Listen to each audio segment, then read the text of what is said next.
everyone and welcome back to SP Learning Labs. In the previous video, you learned about complexity and big O and you understood how to check whether your solution is fast or slow. In today's video, we are going to learn something that is both powerful and a little tricky if not understood properly. We are going to learn recursion and the call stack. So don't worry, we'll go slowly, step by step, and by the end of this video, you'll clearly understand how recursion works. Let me ask you something. Have you ever done something again and again until it is finished? For example, counting down like 5, 4, 3, 2, 1, or maybe climbing steps from one step at a time. That repeated action is very similar to recursion.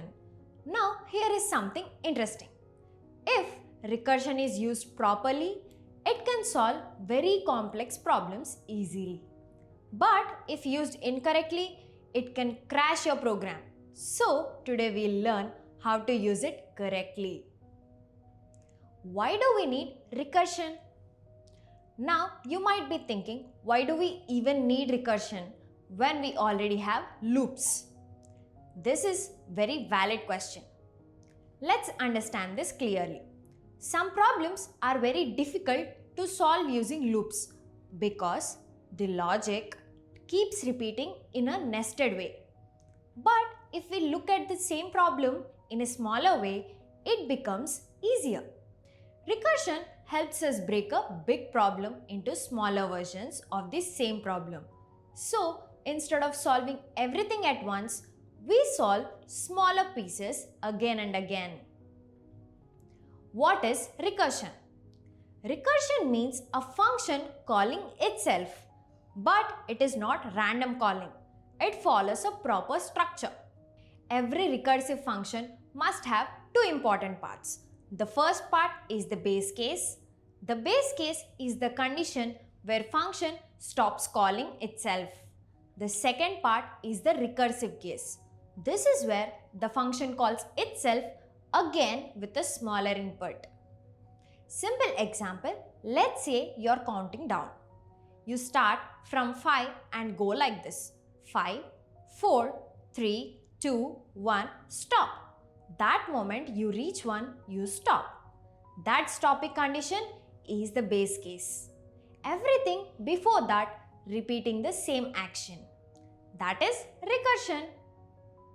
Now let's convert this idea into code so that you can clearly see how recursion works. Let's look at the code part of countdown recursion.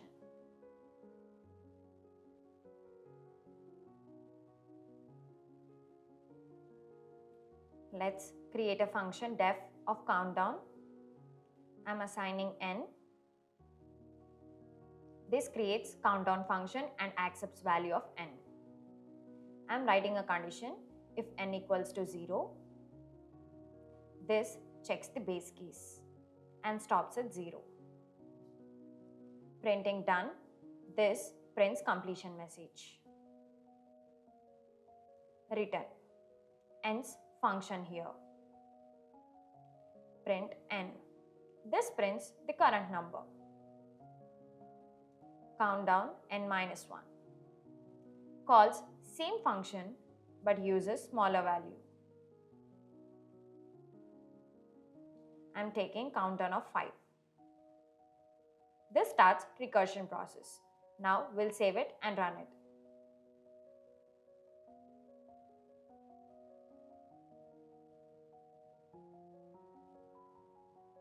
Running it with the file name, and here is our output. Let's see the execution flow. Here 5 is printed, 4 is printed, 3, then 2 and then 1. Done is also printed. Here the function stops. Now let's see factorial.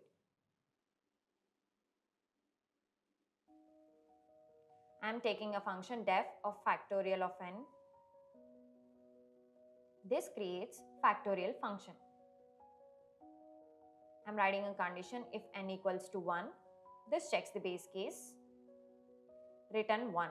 Returns 1 immediately. Writing the condition return n into factorial of n minus 1. This calls smaller factorial and multiplies with the current number. I am taking print factorial of 5. This starts calculation and prints the final answer. Saving it and running it with the file name.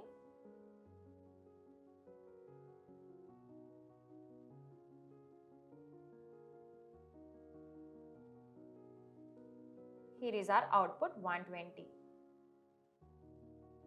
Let's see the execution flow. Here 5 calls 4, then 4 calls 3, then 3 calls 2 and 2 calls 1. Return begins. Then the answer becomes 120. Let's see Fibonacci series.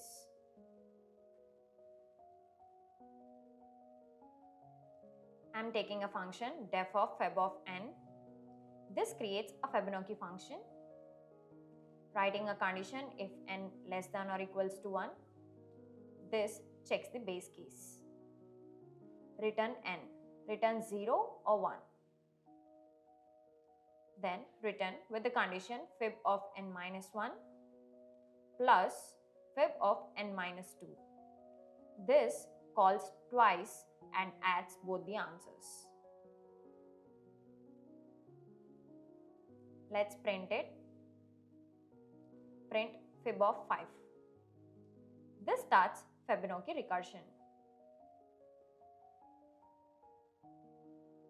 Let's save it and run it in the terminal.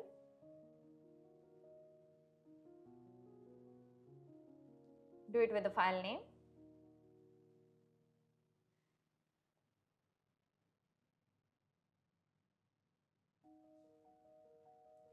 And we have our answer 5. Next, let's look at memoization.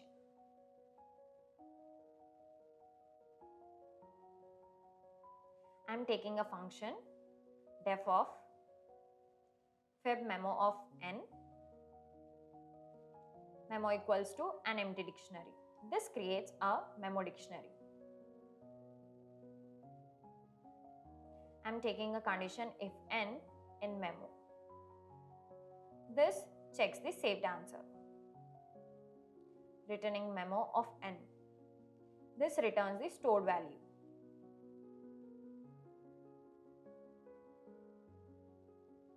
If n less than or equals to 1, this checks the base case and return n. Returns the base value. I am writing a condition here, memo n.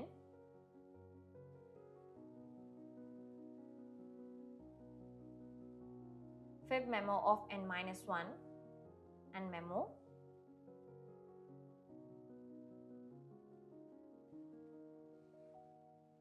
plus fib of n minus 2 from the memo. This stores the calculated answer. Returning memo of n.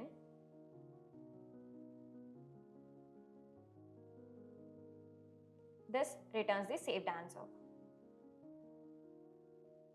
Print fib memo of 6. This starts optimized recursion. Let's save it and run it.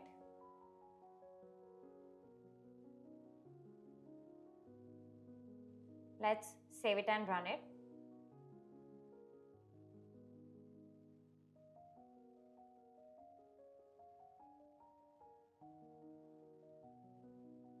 Do it with the correct file name. And we have our answer 8. Let's see loop factorial. I'm taking a function def factorial loop, assigning n to it. This creates a loop function. Result equals to 1, the initial answer value. and taking a loop for I in range of 1, n plus 1. This loops through number.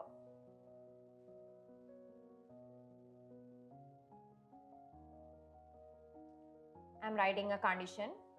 This keeps multiplying the result. Returning result. This returns the final answer. Print factorial loop of 5. This prints factorial value. I am saving it and running it in terminal.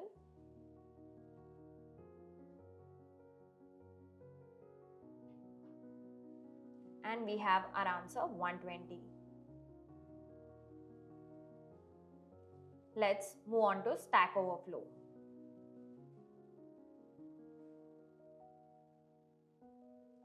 Now creating a function def bad of n.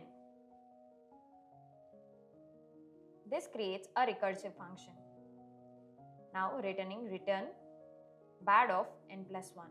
This calls forever and never stops. Now print bad of 1.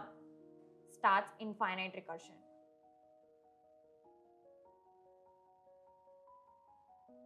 Saving it and running it.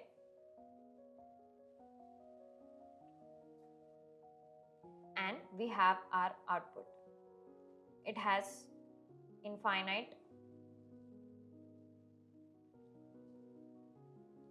There we go. We have our output. Recursive error. This has gone infinite recursion.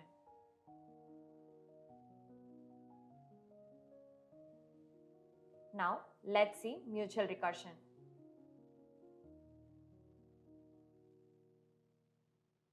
I'm creating a function called even def of even of n. Writing an if condition. If n equals to 0, this checks the base case. Return true if the number is even.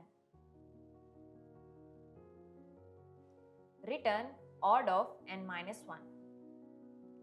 This calls odd function.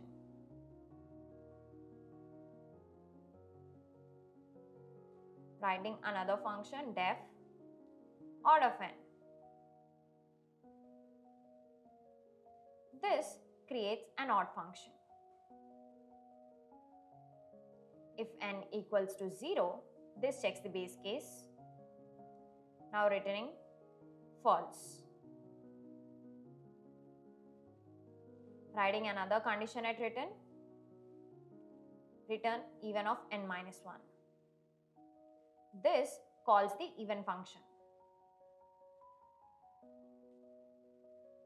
Now let's print even of 4.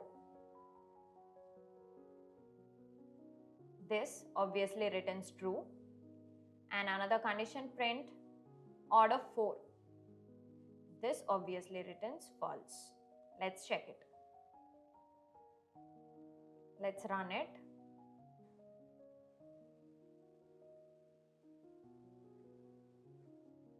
There we go. We have our answer. For print even 4, we had true, and for odd 4, we have false. And we are done with the code part. Best practices. Always write the base case first. This is the stopping condition. Always make sure input is reducing. Each call should move closer to the base case. Test with small inputs first. It helps you understand the flow. Trace the function step by step. Write or imagine each call clearly. Use recursion only when needed. Sometimes loops are better. Common mistakes. Forgetting the base case. This causes infinite recursion. Not reducing input size. The function never stops. Starting coding without thinking. This leads to wrong logic. not tracking visitor nodes in graphs. This creates cycles using recursion everywhere. Some problems need loops instead. Interview questions. What is a recursion? What is a base case? What is a call stack? Why is Fibonacci slow? When do we use recursion? Try writing a countdown function. Try writing factorial and Fibonacci. Draw the recursion tree. Post your answers in the comment section. I'll help you improve. Let's recap. Recursion means a function calls itself. Base case stops recursion. Input must reduce each step. Call stack stores function calls. Recursion solves smaller problems. In the next video, we'll learn about sorting algorithms. You will learn how data is sorted. You'll solve problems step by step. If you found this helpful, like the video, share it with your friends and subscribe to SP Learning Labs. I'll see you in the next one.